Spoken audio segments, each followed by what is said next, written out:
Atoms exploding within 2 seconds. And the force? It would take Yankee Stadium full of dynamite to equal the energy released in the complete fission of an amount of U-235 the size of a baseball. With this discovery, at the time the free world faced a war for survival, it was little wonder the first thought was a weapon. But how to obtain enough material for even a single bomb? Only a small fraction of natural uranium is the U-235 isotope, which will fission in a chain reaction. And to separate enough U-235 quickly enough seemed all but impossible. But the impossible became reality as industry, labor, science, and the military combined their efforts to build Oak Ridge, where enough U-235 was separated to build the first atomic bomb.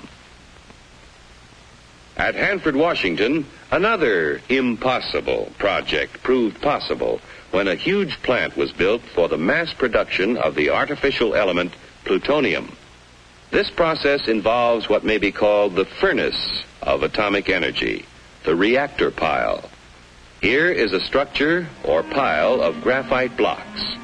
In the reactor are placed rods of natural uranium containing both U-235 and U-238. As U-235 begins to fission, the graphite slows down the free neutrons, and some of them hit other U-235 atoms, keeping the chain reaction going. But others of those slowed down neutrons hit U-238 atoms, and here's what happens.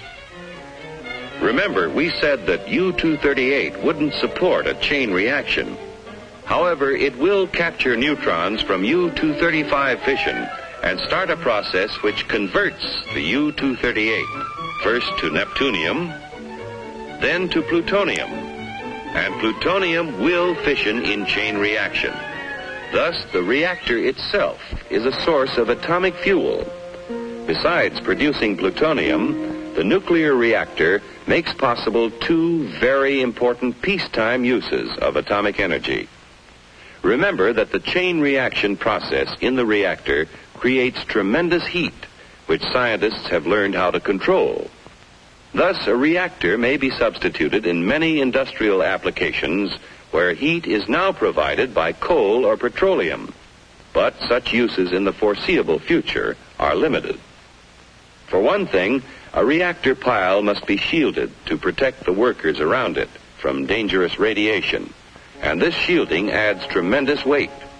However, an atomic energy power plant has already proved feasible.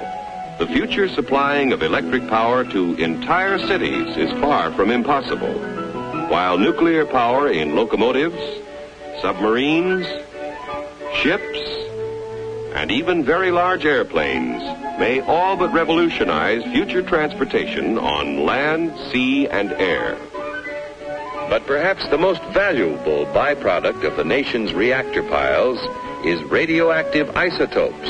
Research has revealed that many elements not naturally radioactive became so when placed in a nuclear reactor. And these isotopes, working as tracers with such measuring devices as a Geiger counter, became invisible detectives, aiding the cause of science in many different fields.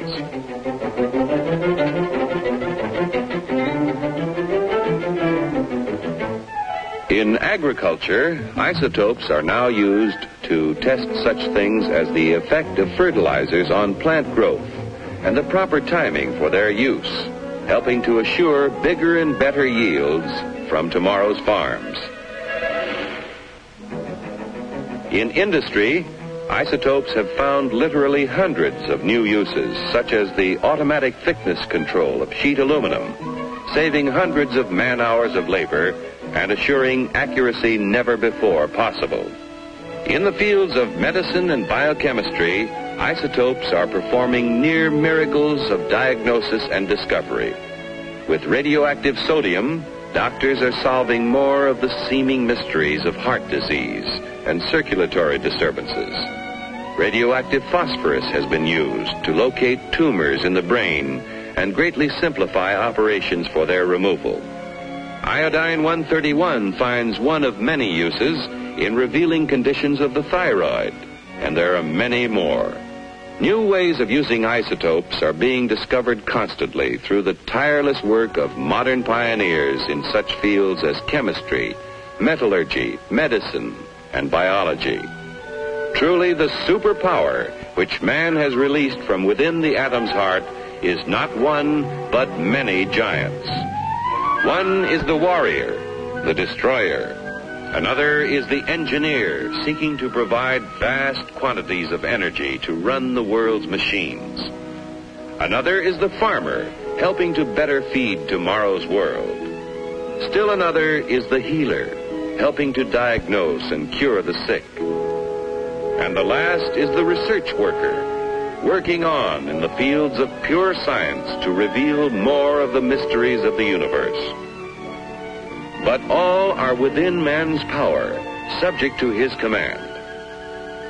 On man's wisdom, on his firmness in the use of that power, depends now the future of his children and his children's children in the new world of the atomic age.